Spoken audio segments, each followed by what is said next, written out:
Voice पर focus करते हैं। अब हमारे साथ क्वेस्ट इन्वेस्टमेंट एडवाइजर्स के चीफ इन्वेस्टमेंट ऑफिसर अनिरुद्ध सरकार जुड़ रहे हैं। अनिरुद्ध जी, स्वागत है आपका। वॉलेटिलिटी इनफैक्ट बढ़ती हुई एंड निफ्टी बैंक थोड़ा सा एक पेन पॉइंट बन रहा है, क्योंकि मौका मिलते ही यहाँ पर लोग अपनी अच्छी खासी पोजीशंस काट रहे हैं। पहले तो इस मार्केट को कैसे पढ़ रहे हैं, क्या ड्राइव करेगा अगला मूव? आफ्टरनून I'll say कि आज के दिन में जो मार्केट है उसमें definitely it is not for the I would से द फेंट हार्टेड, क्योंकि एक एक दिन में आपका 100-200 पॉइंट्स निफ्टी का अप एंड डाउन होता रहता है। सो इन्वेस्टर्स को हम हमेशा वही बोलते हैं एंड दैट इज व्हाट हम लोग प्रैक्टिस भी करते हैं कि हर रोज का इंडेक्स डेफिनेटली देखकर पोजीशन लेना is not the right thing. So मेरा एडवाइस रहेगा इन्वेस्टर्स को कि डेफिनेटली मार्केट में जब मोमेंटम होता है we tend to see different stocks जो भागते हैं, we tend to get excited and enter there, लेकिन हमको ये फोकस करना चाहिए कि कहाँ पे अर्निंग्स आने वाला है, और जो आज के दिन में जो प्राइस है वो वैल्यूएशन अर्निंग्स को जस्टिफाई ये हो रहा है कि नहीं हो रहा है, बिकॉज सिर्फ प्राइस मूवमेंट देखकर we should not enter into companies. So जो पॉकेट्स ऑफ द मार्केट, जो सेक्टर्स, जो कंपनीज में अर्निंग्स विजिबिलिटी बहुत स्ट्रांग है, जहां पे कम से कम 18 से 20% kind of an earnings growth दिखने वाला है अगले 1-2 साल, वहीं पे एलोकेशन होना चाहिए। एक चीज जो दूसरा दिख रहा है मार्केट में, जो stock sectors were very expensive, चाहे आप कोई भी ओल्ड जो हॉट फेवरेट कंपनीज होते थे specially in the banking space, जो कंपनीज एंड सेक्टर्स बहुत महंगे हुए जहां पे earnings has not met the expectation, वहां पे वो मल्टीपल कॉन्ट्रैक्शन हो रहा है। इसीलिए काफी सारा जो बैंकिंग स्पेस है, एनबीएफसी स्पेस है, वहां पे आपको दिख रहा है कि मल्टीपल कॉन्ट्रैक्शन हो रहा है because the growth has not met the expectations.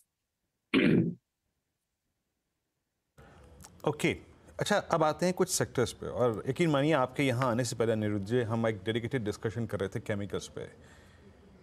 Last quarter के नंबर्स काफ़ी ख़राब थे, इस क्वार्टर के नंबर्स और भी ख़राब, स्टॉक डे लो पर, 52 वीक लो पर, और जो रिकवरी पीरियड हम मान के चल रहे थे, आई मीन Q3 इस फिस्कल का, वो आई थिंक ये कंपनियां ही खुद बोल रही हैं कि नहीं, वो अब चला जाएगा mid-25 के बीच में। एक प्राइस होता है कॉन्ट्रा कॉल लेने का कि हाँ स्क्रीन पे चीज़ें काफ़ी ख़राब हैं, all negative factor in price. क्या केमिकल उस स्थिति में है इस वक्त आपके मुताबिक? केमिकल्स में अगेन मैं सेम चीज बोलूंगा कि वहां पे अभी भी जो आप लोग का डिस्कशन हुआ है, आई थिंक 1-2 क्वार्टर अभी तक वी शुड वेट, क्योंकि जो सबसे बड़ा प्रॉब्लम रहा है इन केमिकल्स, एंड इनफैक्ट ये मेरा व्यू रहा है लास्ट 1 साल से, कि वैल्यूएशंस अट्रैक्टिव हो रहे हैं लेकिन earnings visibility is not there. क्योंकि अगर हम मेजर इंपैक्ट देखें जो केमिकल में हो रहा है is that supply from south east Asia continues in the international market, उसमें जो प्राइस हाइक हो सकता है वो नहीं हो रहा है in the international market. Chinese companies are willing to dump at any price. दूसरा जो चीज था कि ड्यूरिंग कोविड हम लोगों ने देखा था कि इंपोर्ट सब्स्टिट्यूशन एक बड़ा चीज हो गया था, जिसके चलते काफी सारे domestic chemical companies had done well. अभी इंपोर्टेड केमिकल का जो कंपोनेंट है that has again picked up, क्योंकि international prices are low, shipping cost are low, तो importing the same chemicals has become more attractive than doing an import substitution. So I would say कि price action in the chemical market is suggesting कि अभी भी 1-2 quarter का pen है जब तक we don't see the demand revival जो price को सस्टेन करे। Meanwhile क्या हुआ है कि लास्ट 2-3 साल में काफी सारे कंपनीज ने कैपेक्स कर दिया है, एंड वो कैपेक्स का डेफिनेटली अगर आपका यूटिलाइजेशन नहीं हो रहा है, there's an interest component which will keep on hurting you।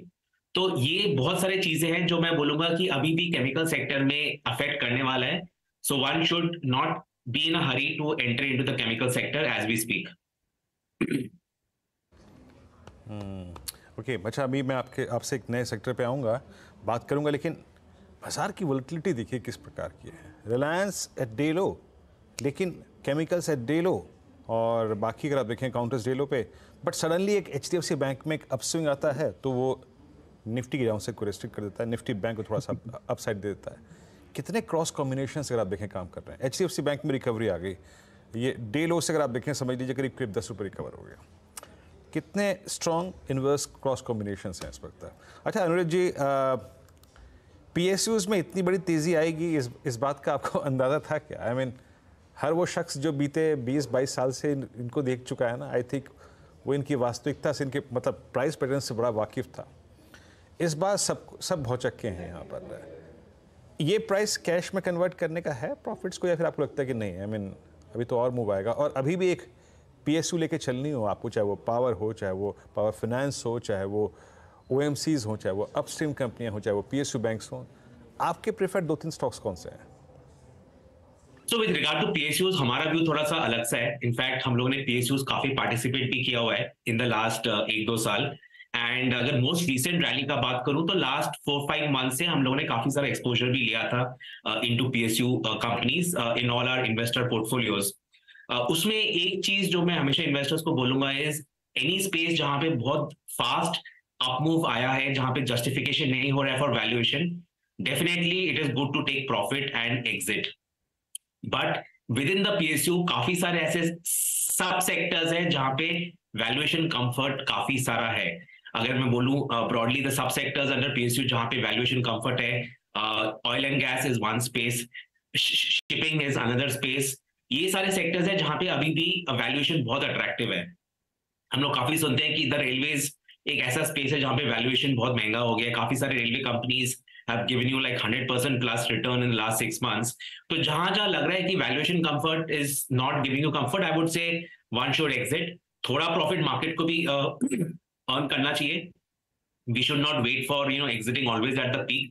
But पूरा PSU जो थीम है, मैं बोलूंगा अभी भी ये मल्टी ईयर थीम है। बट विद इन PSUs आपको सेक्टर्स के अंदर शिफ्ट करना पड़ेगा। डेफिनेटली PSUs अगले 2-3 साल में भी काफी सारा पैसा बना के देगा इन्वेस्टर्स को from where we stand today. And I would say कि पार्टिसिपेट करना चाहिए। दो अच्छे ऑप्शंस है फॉर इन्वेस्टर्स जिनके पास बहुत ज्यादा टाइम नहीं है to analyse companies. One is your CPSE ETF and दूसरा है आपका PSU bank ETF। That gives you a good exposure to some of the PSUs। So for investors जो लोग ज्यादा टाइम नहीं है for analysis of companies and should participate in PSUs, ये दोनों एक अच्छा ऑप्शन है फॉर दोज। ETF और ऑफ कोर्स PSU बैंक का ETF आप लेंगे तो ज़्यादा बेहतर विकल्प है, क्योंकि हम PSU बैंकों की बात कर रहे हैं और लार्जली PSUs की बात कर रहे हैं। दो स्टॉक्स भी मैं मेंशन करना चाहूँगी Anirudh ji, and please bear with me, क्योंकि वित्त मंत्री I beg your pardon Nirmala Sitharaman से जो बातचीत हमारे एडिटर इन चीफ की हुई पोस्ट बजट, उन्होंने इसी बात पर इशारा भी किया कि SBI और ONGC में सरकार अपनी हिस्सेदारी बेचने से परहेज नहीं करेगी। बजट के बाद बड़े इंटरव्यू में उन्होंने कहा कि संकेत यहाँ पर और भी मजबूत होंगे, विनिवेश के मौके ढूंढे जाएंगे। वित्त मंत्री ने साफ तौर से कहा कि ब्लू चिप PSU में भी वो 49% या उससे कम हिस्सेदारी रखने को इस समय तैयार है। The public sector companies have done really well, and public markets are also where they are. Would you consider sort of diluting your stake maybe to 49% in some of the companies? Thereby, they are not government owned, but at the same time, you have best of both the worlds, and the valuations could go up even further. No, certainly that is not something which has been denied earlier, meaning as a matter of policy. But in many ways, we are already. You will see periodically the DIPAM department, which takes care of the disinvestment, has slowly in trickles released a lot of government's shares into the market so that private ownerships can come in and they can take hold of those shares. So that is happening already, and we'll certainly like to make sure that greater participation, public ownership of in companies like, let's say, SBI or ONGC, I mean, this could be another possibility. Absolutely. तो SBI ONGC पर भी मौके मिल सकते हैं जहां पर सरकार कुछ OFS लाए, हिस्सेदारी कम करेगी, यानी कि OFS आएगा। तो अनिरुद्ध जी, कंस्ट्रिंग आपने कहा ये एक मल्टी ईयर साइकिल है, क्या निवेशकों को फिर उन OFSs का इंतजार करना चाहिए इन स्टॉक्स में कुछ और मौके खरीदारी के लेने के लिए? क्योंकि नॉर्मली तो प्राइसिंग थोड़ी सी सस्ती होती है मार्केट प्राइस के लिहाज से, कुछ डिस्काउंट रिटेल को वैसे भी मिलता है।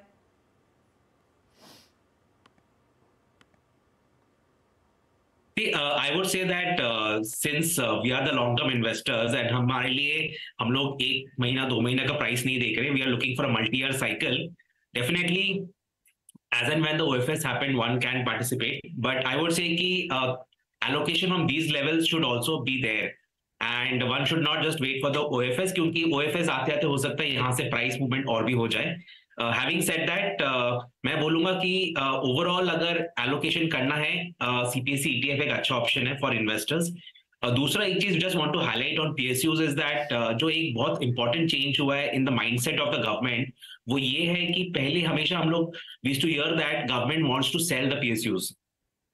अभी जो माइंडसेट चेंज हुआ है वो है कि government wants to expand the business potential of the PSUs and then bring in potential investors. वो एक बहुत बड़ा चेंज हुआ है इन द माइंडसेट। पहले सिर्फ बेचना था because they were the loss making, अभी माइंडसेट है कि उसको बड़ा करके उसमें स्ट्रेटेजिक इन्वेस्टर्स लाना है, प्राइवेट पार्टनर्स लाना है। तो ये जो माइंडसेट चेंज हुआ है that is leading to the multiple expansion, और ये मैं बोलूंगा अभी भी बहुत रूम है for the expansion to happen.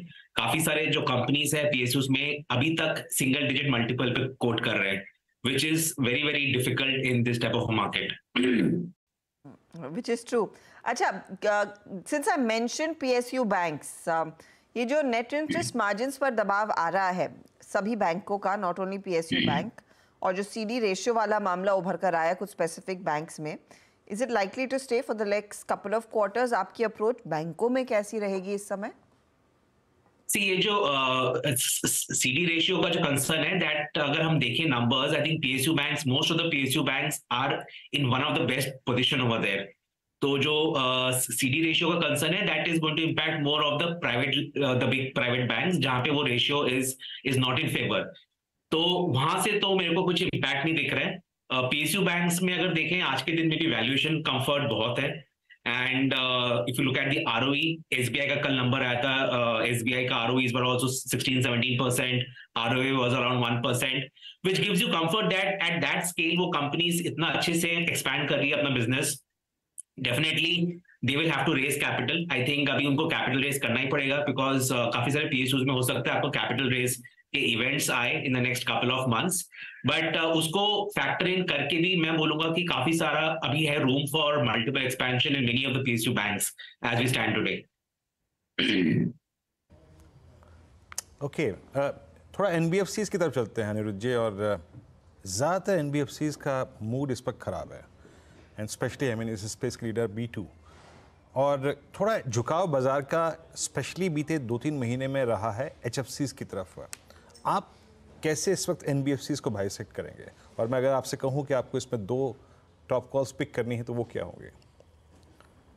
Fortunately हम लोगों ने जितना भी हमारा NBFC का होल्डिंग था हम लोग ने सब एग्जिट कर दिया था ऑलमोस्ट 8-9 महीने पहले, एंड कपल ऑफ NBFCs जो एक पोजीशन था वो हम लोगों ने कुछ अराउंड 4-5 महीने पहले बेच दिया था। नाउ हमारा जो थीसिस था was from where RBI was coming from, and अगर मैं ये बोलूंगा आपने जो 2 सब सेगमेंट्स ऑफ द मार्केट पकड़ा है, one is NBFCs which is the retail financing, और दूसरा है the housing finance. Housing finance में आ रहा है ग्रोथ, मार्केट को इंटरेस्ट दिख रहा है, whereas NBFC में इंटरेस्ट डिक्लाइन हो रहा है। That is mainly because RBI ने बोला है कि they want to control the unsecured lending. Unsecured lending is where the NBFCs were expanding their book a lot. वहीं पे सबसे ज्यादा ग्रोथ दिख रहा था, unsecured lending, whether is the personal loans और एनी ऑफ दोज लोन्स। तो वो एक एरिया है जो सबसे फास्टेस्ट ग्रोइंग पीस था ऑफ NBFCs, जिसको RBI ने has asked them to take a pause or break and to control it.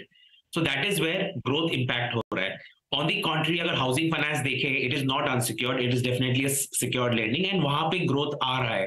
काफी सारे हाउसिंग फाइनेंस कंपनीज का valuations are also very attractive, and that is where again I would say कि market जो rebalancing कर रहा है portfolio का, taking into factor the valuation and the growth, इसलिए वो पूरा जो रीबैलेंसिंग दिख रहा है last 4 to 6 months, that is where the market action is happening. Okay, Anirudh ji एक ही पूछूं आपसे, ये पेटीएम पे क्या व्यू है आप लोग? करो आजकल नहीं सुन रहा है, पेटीएम अवॉइड करो हो रहा है, क्या व्यू है? और फिनटेक कंपनियों पे आपका view? See, Paytm definitely, there is, I think, enough analysis and paralysis हो चुका है on the company in the last 1 week. But I would say कि when you have so many uncertainties, मतलब अभी इतने सारे uncertainties हैं with regard to what exactly happened, what were the observations by RBI, काफी सारे उसके ऊपर analysis भी आया है with regard to whatever the ED is going to investigate and things like that. But आज के दिन में मैं बोलूंगा इन्वेस्टर्स को, जहां पे भी इतना सारा इवेंट होता है, one should be completely away from there. Market में there is no shortage of ideas, and ऐसा नहीं है कि मार्केट में सिर्फ पेटीएम ही है जहां पे इन्वेस्ट करना है। सो आई वुड से जहां पे भी इतना सारा uncertainty, event, the regulatory risk is there. In fact, uska business risk is the major risk, because if the bank license is to be suspended, if the wallet business is to be sold, because there was an article आपने देखा होगा कि the wallet business is on the blocks. अगर ये सब होने वाला है, then definitely how do you value the business? So I would say कि investors को definitely Paytm से दूर रहना चाहिए जब तक पूरा dust doesn't settle, until we don't know what and where lies the future of Paytm. That's the $1 million question. उसका किसी के पास जवाब हो तो वो तो बहुत पैसे कमा ले आदमी. लेकिन फाइनली मैं आपसे एक और पर्सपेक्टिव लेना चाहूँगी ऑटो कंपनियों पर, जहाँ पर हमने देखा टाटा मोटर्स की तरफ से बहुत ही स्टेला परफॉर्मेंस रहा है. In fact even the likes of hero motor not done badly. इधर किस तरह की पोजिशनिंग रहेगी? ये एक और कंजम्पशन ऑब्लिक मैन्युफैक्चरिंग थीम है जिसको लेकर लोगों का भरोसा थोड़ा सा जगा है. Auto and auto ank एक बड़ा allocation है in my portfolio. So almost 10% of my portfolio is into auto and auto ank. More than the auto OEMs, I'm very bullish on auto ancillary. Now the reason for that is कि basically अगर हम देखें जो auto ancillary companies हैं, काफी सारे companies जो good quality companies है, वो लोग एग्जिस्टिंग जो OEM प्लेयर्स है उनके जो वॉलेट शेयर होता है, they are increasing the wallet share. उसमें इनका growth is happening faster than the industry. मतलब टिपिकली अगर हम ऑटो इंडस्ट्री का ग्रोथ देखें वो 4 से 6% के बीच में है. काफी सारे जो अच्छे ऑटो एंसिलरी कंपनीज है, they are growing at anywhere between 11 to 15%. तो ऑटो एंसिलरी मैं बोलूंगा एक अच्छा स्पेस है जहां पे इन्वेस्टर्स को देखना चाहिए. काफी सारे अच्छे कंपनीज है in the mid cap and small cap space over there who are doing exceptionally well. बहुत सारे ऐसे ऑटो एंसिलरी है जो लोग ने काफी सारा ईवी स्पेस में भी अपने they have launched the new products. Export market एक दूसरा बड़ा अपॉर्चुनिटी है, बिकॉज इंटरनेशनल OEMs जो है they also want to increase their sourcing of components from India. तो वो एक बहुत बड़ा अपॉर्चुनिटी है. तो I would say auto ancillary is the right way to play the whole auto industry, because वहां पे एटलीस्ट आपको चाहे कंपनी ए या कंपनी बी अच्छा करे, एटलीस्ट आपको you pick up the good auto ancillary company, you are able to participate in the whole growth story. सवाल अनिरुद्ध आपसे, कुछ नया आइडेंटिफाई किया है इन द रिसेंट पास्ट? कुछ नई पोजीशंस, जैसे आपने कहा आपके पोर्टफोलियो में आप ऑटो और मोर बुलिश ऑन ऑटो एंसिलरी, ऐसी कुछ थीम या कुछ आइडिया जो आपने नया डेवलप किया हो या फिर जहां नया निवेश गया हो? As I said, last 4-6 months में PSUs एक बड़ा allocation था. Almost 14-15% of my portfolio is into PSUs and almost 10% is into auto and ancillary. दूसरा एक जो सेक्टर है जो I think it's not new but we continue to like it is the hotel industry. Almost 6 to 7% allocation है into the hotel industry. And तीसरा एक space है which is the urban consumption. Urban consumption में I think वो एक space है जहाँ पे demand continues to be very strong. And वहां पे अगर हम कंपेयर करें urban consumption with agri consumption, urban consumption का growth is very very strong. वहां पे demand resilience is there, income has been continuing to grow. तो इसलिए मैं बोलूंगा वो एक और स्पेस है जहां पे मेरे को अभी भी दिख रहा है काफी सारा है ग्रोथ. अनिरुद्ध जी बहुत बहुत शुक्रिया. It's always a pleasure speaking to you and talk to you soon. तो बेसिकली कुछ थीम्स आइडेंटिफाई की हुई हैं आपके लिए, ऑटो एंसिलरी